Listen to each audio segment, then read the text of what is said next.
wanita atau perempuan itu mengalami atau memiliki angka yang lebih tinggi dibandingkan pada laki-laki dalam kejadian depresi.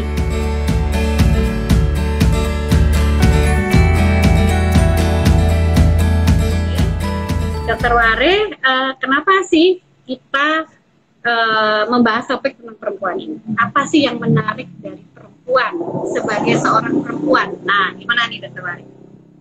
Ya, terima kasih Dokter Ida.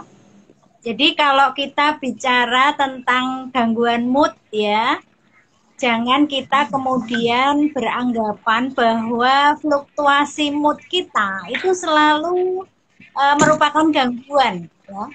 Jadi mood itu adalah suasana perasaan. Jadi kalau suasana perasaan yang dirasakan menetap gitu ya dalam jangka waktu yang menetap cukup lama. Jadi bukan suasana perasaan sesaat ya. Kalau misalnya kita kehilangan dompet terus nangis, nah itu tuh bukan yang kita artikan sebagai pengertian suasana perasaan yang menetap ya. Tetapi kalau kenapa ya seminggu ini kok rasanya hatiku nggak enak, rasanya bete, rasanya sedih tapi nggak jelas sebabnya ya. Jadi suasana perasaan yang menetap itulah mood ya, itulah suasana hati, itulah mood. Nah, tentu saja kalau kita bicara mood itu kan memang kita ada fluktuasi ya, Dokter Ida ya. Kadang naik ya antara bahagia dan sedih, mood naik dan mood turun itu ada range normalnya ibaratnya ya. Misalnya digambarkan dalam sebuah kurva itu kayak 0 sampai 10 gitu ya. Nah, ketika kita wajar lah ya, ketika ada hal-hal sehari-hari masalah itu naik turun itu adalah hal yang wajar. Nah, tidak semua itu akan berpotensi atau berujung pada gangguan gitu. Itu yang kita harus pahami dulu Dokter Ida ya. Jadi fluktuasi suasana perasaan kita itu tentu itu adalah sesuatu yang sehari-hari kita rasakan. Sehingga kalau kita lihat ya, kalau kita sebagai seorang muslim itu Rasulullah pun pernah sedih ya, bagaimana Rasulullah bahagia ketika bersama cucunya. Jadi itu kan ya bahagia sedih itu bagian dari kehidupan kita.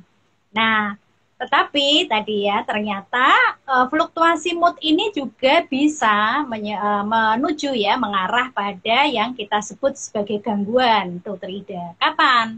Ketika mood kita itu berada pada ujung ya, ujung misalnya kita sedih ya, ujung bawah sedih itu, atau malah sebaliknya, nah, karena ada mood yang naik yang sangat bahagia gitu, elasi gitu, dan itu berada pada jangka waktu tertentu, artinya dia menetap.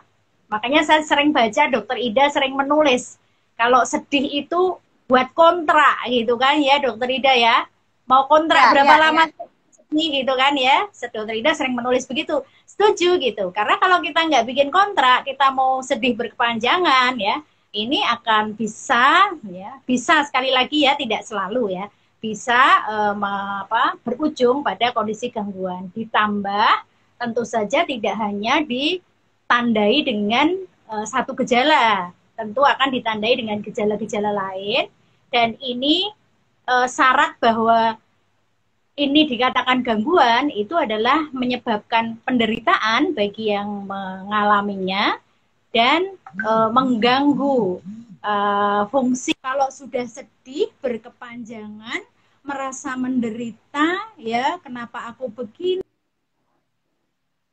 nggak berdaya, kemudian jadi nggak kuliah, jadi tidak bisa mengerjakan pekerjaan rumah, jadi tidak bisa bekerja.